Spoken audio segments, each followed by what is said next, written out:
Well, good morning, and today we're joined by Krystle from Krystle Clear Solutions. It's very exciting to have you joining us this morning for our podcast. Krystle, first up, tell me a little about yourself and what you do in the HR suite, please. So we breathe life into business DNA, and the way that we do that is by implementing all the foundational systems and processes that a business will need to help them be successful. Okay. Excellent. And any major part of a business is staff. Yeah, absolutely. So therefore, having a extensive HR system and with all the processes and policies and procedures is very beneficial and sets any business up for success. Okay, superb. And look, we want to talk to you a little about your HR product suite this morning. Yes. And get a bit of understanding about why it's really critical to put some of those policies and procedures in place, because we believe policies and procedures are really important in business, and I know you believe that policies and procedures are really important in business. And what we want to talk about this morning is, I guess, why those things are really important and what business owners can do to help support them with their policies and procedures. So, Krystle, why do you think it's critical or important to ensure that you've got robust policies and procedures in place in the workplace? And I guess, can you give us some examples of when it's worked really well for businesses, and maybe for businesses that haven't put them in place, how it's affected those guys as well? Sure.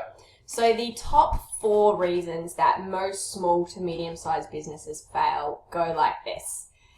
Number 1, they don't know the amount of money that it takes to start and run a successful business. Number 2, the majority of small businesses don't work with an accountant to help them with that process. Number 3, they don't spend money on their marketing. Yep. And probably more importantly, they don't know their target market. Absolutely. And the 4th one, which is actually the most critical one, is that 96% of small to medium-sized businesses don't have robust systems and processes in place. Yeah. And that generally leads to a pretty big failure. Yeah, okay. All right. So an example of a business that we've worked with recently is a hairdressing salon. She got us in to implement systems and processes for the whole entire salon. And purely through doing that process, they increased their overall profit by 20%. Okay, wow. Which is huge. Yeah.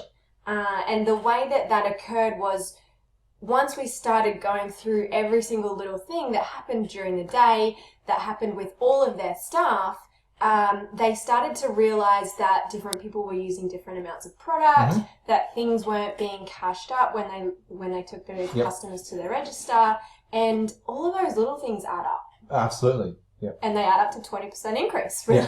Yeah. So really, by implementing these policies and procedures, she's made a 20% increase in their bottom line. Yeah. And I think business owners sometimes don't realise that. Yes. And I guess the reverse, you've got an example of where they've not had policies and procedures in place. Yeah. So I was approached by another hairdressing salon to look at implementing HR policies and procedures. And the response that I got was, it's okay, we don't really need that much, and my accountant's already said that they've got some of those things, so they're just going to help us put those things into place, and it'll be fine. For sure. And of course, there's not much that I can do about that. If someone says that they don't want it, then I'm not going to push that if they're not ready. And it definitely bit them in the behind. They had a staff member about 6 months later who left unexpectedly, and they poached every single one of their clients. Okay. Their immediate clients that they had worked with for the time that they'd been with that business.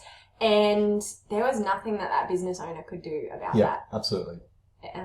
Except say thank you and call me again to put all those systems and processes in place. And were they more receptive the second time around? Yes. Obviously. Pretty much. Yeah, okay. And in your opinion, what do you think a comprehensive HR suite should look like? And do all businesses need the same information or the same material in there? Yes and no. So a comprehensive HR product is everything from staff hiring and induction training for all of your company's policies and procedures. Yes, absolutely. And this proactively sets your staff up for success right from the first day, because they not only understand the day-to-day tasks involved with their own role, but they also get to understand the big picture of where you want your business to go. Yeah. And all companies definitely have the same foundational systems and processes when it comes to HR, but the content that goes into it really needs to be tailored to make sure that you as a coffee owner, in comparison to you as a hairdresser, have the right information for your staff. And what they're going to be dealing with on a day-to-day basis. Excellent. And look, some businesses we know will choose not to invest in their HR policies or their HR procedures. What do you think some of the thinking is behind that, and why do people do that? So the number one reason that most businesses don't put money into their HR systems and processes is the cost. Okay. They really do think that it will cost them an arm and a leg, and it doesn't. Yeah. I guess the question that I have for most businesses is, what would it cost you to try and get rid of a staff member in comparison to what would it cost you to implement all the policies and procedures first, so that when you do want to get rid of a staff member, it's no cost to you. It's almost, what's the cost of not implementing it as opposed to the cost of implementing it. Yes. And I think I would know this, and I'm sure you'd agree, that the cost of implementation is minimal compared to the cost of not having that structure in place. Yes. Yeah. Yeah. All right. The other thing is that we find, and you probably find as well, a lot of companies just don't value their staff success. Yeah, absolutely. And they don't understand that that has a flow-on effect to that staff member's immediate supervisor, and then to the overall success of the business. Yeah. And that then means that they don't see the value in implementing HR systems and processes. Why do you think that companies don't see that value in implementing their staff?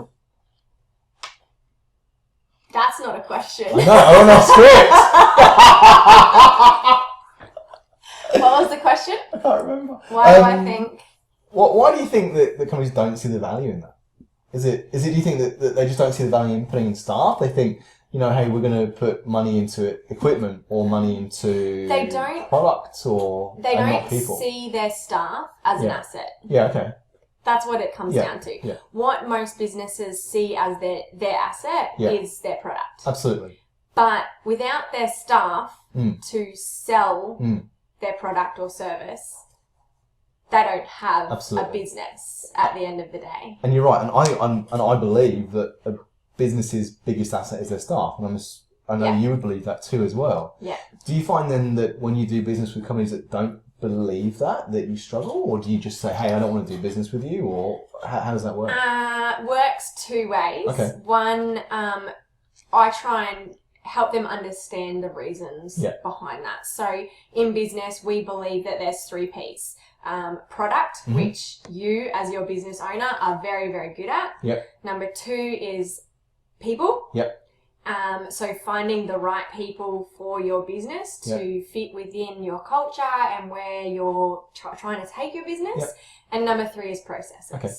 And all 3 of those kind of sit in a circle, and then you've got that nice sweet spot in the middle. So if you don't have those 3 P's functioning at the same level, then your sweet spot is not going to be very big. Absolutely. If you've got a fantastic team and you don't have the processes to support that, then your team won't be as successful as they possibly can be. For sure. And therefore your product won't be as successful as it can be, and vice versa, in terms of if you have fantastic processes in place, but your team isn't so fantastic, that will be highlighted. Yeah, absolutely. If you give one piece of advice to businesses around HR or a HR product suite, what would it be? Get it? Yeah. Okay. That's the first piece of advice. You should have this and that's it. Yeah. Yeah. Okay, cool. But I think more, my question to that is, what will it cost you not to have it? Yeah, absolutely. And once you actually sit down with people who understand that and have been through that themselves, they will be able to put a dollar figure and a time figure beside that question. Absolutely. And then you can weigh that up against the cost of implementing HR systems and processes and really have that comparison side by side. And I'm going to say 99% of the time, it's like this. Okay. Yeah. And I think the other thing that I want to say is that we all make coffee, right? You love coffee, I love coffee. We have the ability to make coffee at home. Yeah. But we're never going to make it as good as our favourite cafe Absolutely. down the road. Yep.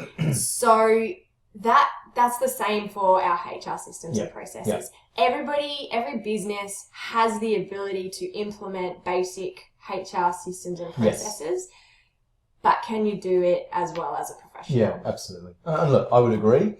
You know, I think you're better to get a professional into the job than a hack. That's just my honest opinion. Yes. Obviously, HR and policies and procedures is a dynamic industry, and the HR industry is changing rapidly. You know, we're seeing implementation of online away from, you know, maybe face-to-face and things like that. Where do you see HR and where do you see that kind of all moving in the next 2 to 5 years? Good question. I think the key one is that the boss is no longer the boss. Okay. A lot of organisations are moving towards more self-managed strategies, which is empowering our staff and holding them more accountable and making them want to be successful rather than telling them that they have to be successful. So that's probably the key one. The second one is that there's going to be, and we're already seeing that there's a lot more proactive performance management happening. Yes. And what that means is that instead of sitting in a, you know, really uptight meeting about my performance management for the last month, and what I have and haven't done, we're actually having much more informal meetings where our leader is saying, hey, Krystle, you know, where are you at? What do you got? What do you have planned for the next week or the next month or whatever it happens to be? And what can I help you do or help you with so that you're successful with those goals? So it's more proactive in terms of looking forward rather than looking backwards. Okay. And the last thing, which I think is probably the most important area, is that a lot of organizations are understanding that there's no longer a need for a skilled staff member.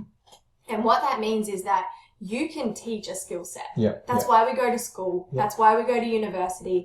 That's why we learn all of these things. Absolutely, And, you know, previous to going into 6 years of becoming a doctor, per se, you didn't know how to be a doctor. No, for sure. You go to school to do that. So you can teach a skill set. Yes. You can't teach values and mindset.